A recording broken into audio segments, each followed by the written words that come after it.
The day my family pushed me out of their lives was the day I stopped being weak. My name is Hannah Miller, and for most of my life, I believed family meant safety. I grew up in a quiet town in Indiana, in a white house with a porch that always looked perfect from the outside. Inside, things were different, but I didn't understand that when I was young. My parents, Robert and Elaine Miller, had two daughters, me, the older one, and my younger sister, Grace. From the start, Grace was the favorite. She was loud, confident, and always needed attention. I was quiet. I studied hard, followed rules, and tried not to cause problems. I thought if I did everything right, they would love me the same. I was wrong. When Grace broke things, they laughed. When I made mistakes, I was punished. If she cried, they rushed to her side. If I cried, they told me to be strong.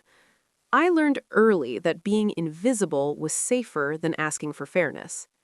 Still, I tried. I worked part-time in high school. I paid for my own clothes. I earned a scholarship to a state college. The day I got the acceptance letter, I ran into the kitchen, smiling so hard my face hurt. My mom barely looked up from her phone. "That's nice," she said. "Grace has cheer practice. Don't forget to pick her up." That moment stayed with me. College was my escape. I moved into a small dorm room and worked 2 jobs to cover what the scholarship didn't. My parents said they couldn't help, but a month later, they bought Grace a new car. They said she needed motivation.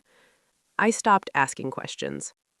4 years later, graduation day came. It was supposed to be my moment. I invited my parents months in advance. I even bought their tickets. They said they'd be there. That morning, I checked my phone. No messages, no calls. I walked across campus in my cap and gown, surrounded by families taking photos, hugging, crying happy tears. I stood alone. 5 minutes before the ceremony, my phone buzzed. It was my mom. "We can't make it. Grace is having a hard day. We'll celebrate later."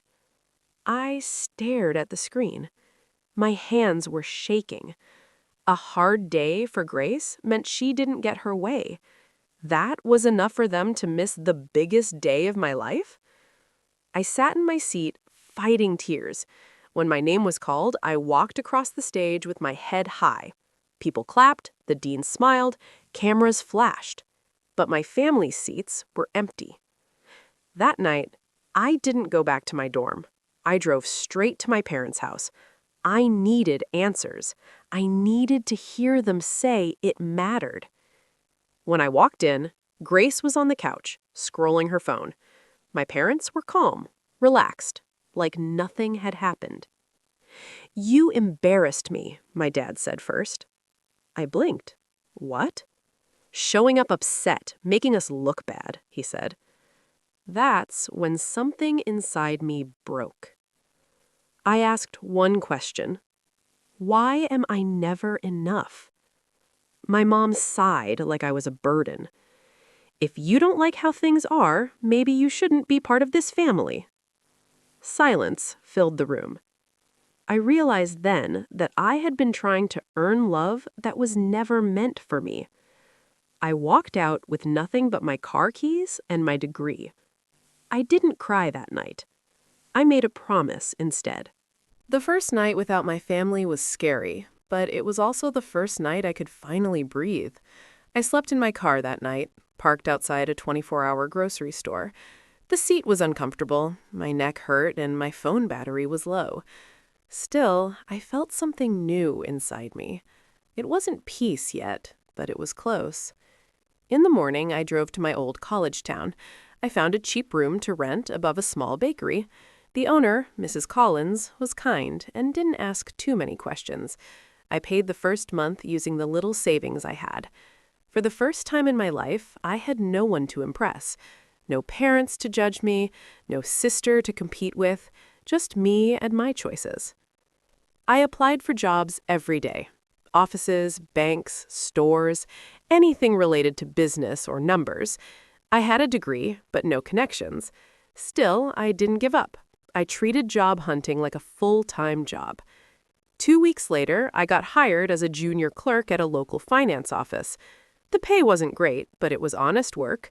I showed up early, stayed late, and learned everything I could. My boss noticed. At night, I studied.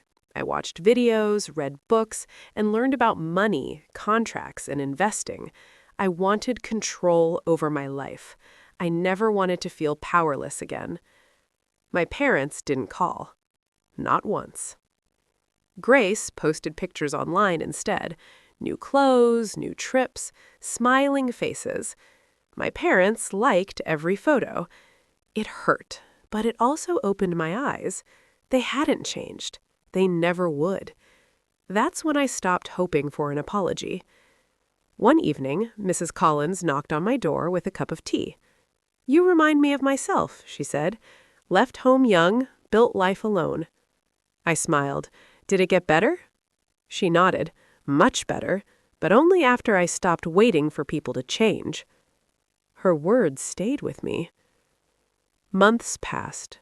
I got promoted, I saved money, I opened my own bank account, one no one else could touch. I built credit. I started small investments, slow and steady. Then, one afternoon, I got a call from my dad. "Hannah," he said, like nothing had happened. "We need help." I laughed softly. "With what?" "With money," he said. "Just for a while. Grace is starting a new program. It's expensive." I felt calm, not angry, just clear. "You told me to stop being part of the family," I said. He was silent. I listened. I hung up. That night, I realized something important. Revenge didn't have to be loud. It didn't have to be cruel. It just had to be final. I wasn't planning to hurt them for fun. I wasn't planning to destroy them. I was planning to make sure they could never use me again. And slowly, an idea started forming. I remembered things from growing up.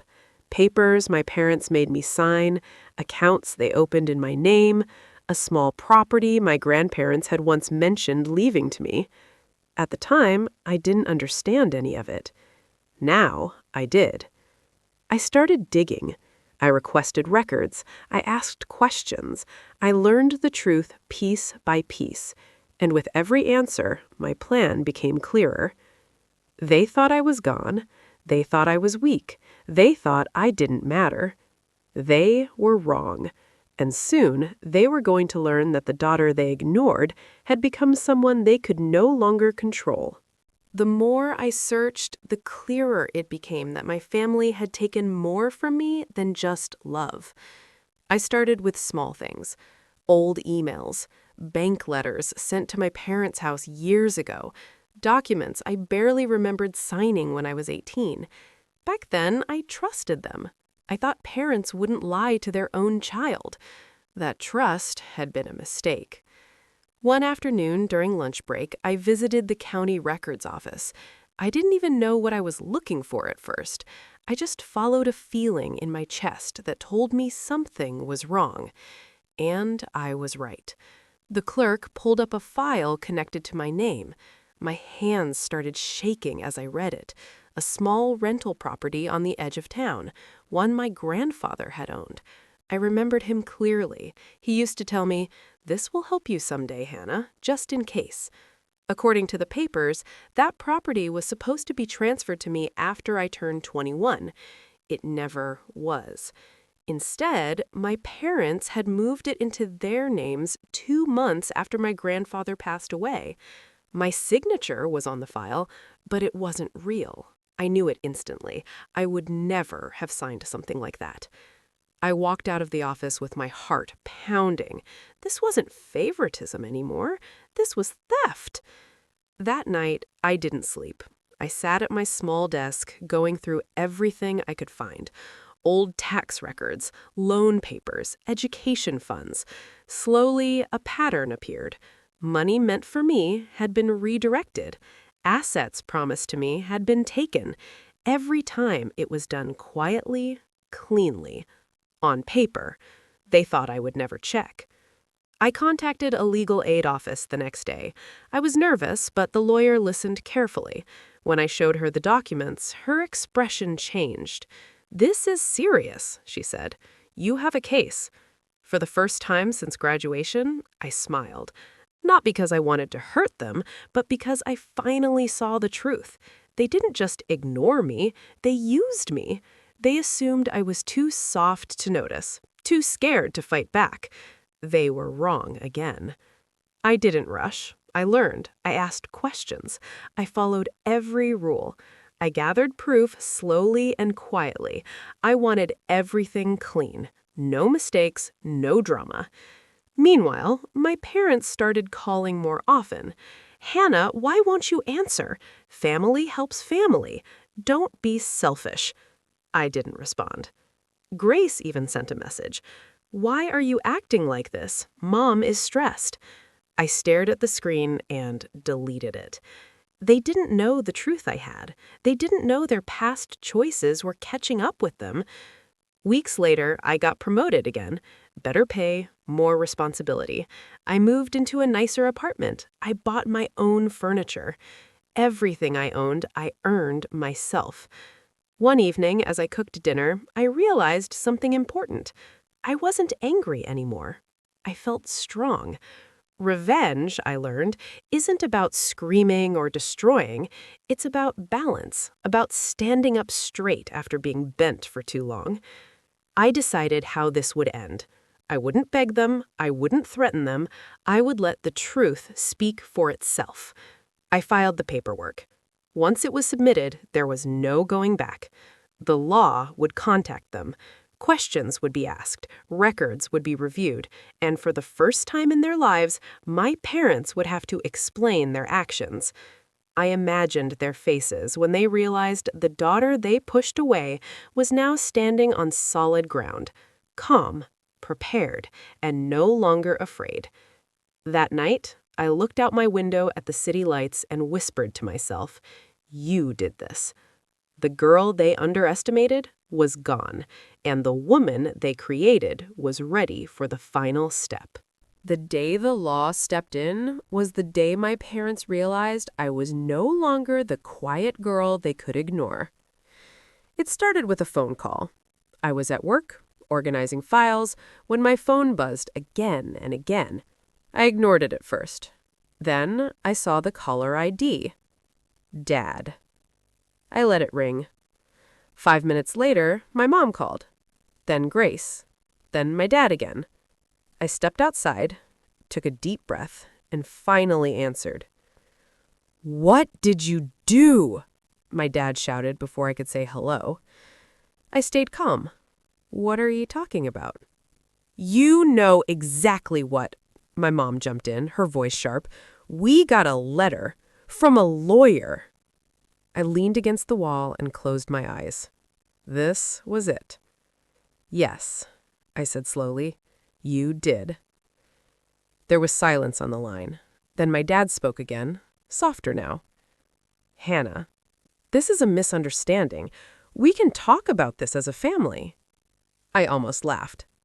"As a family," I said, "you told me I wasn't part of this family anymore, remember?" My mom started crying. Real tears or fake, I didn't know anymore. "We did everything for you," she said. "How could you do this to us?" That sentence hurt more than anything else. You didn't do everything for me. You did everything for Grace. I just stopped letting you take from me. I hung up. Over the next few weeks, things moved fast. Lawyers called, papers were reviewed, records were checked. Everything I had found was real. My parents had transferred property that wasn't theirs to take. They had used my name without permission. They had crossed lines they never thought I would notice. Grace showed up at my apartment one evening without warning. She stood in the hallway, arms crossed, anger all over her face. "You're ruining everything," she said.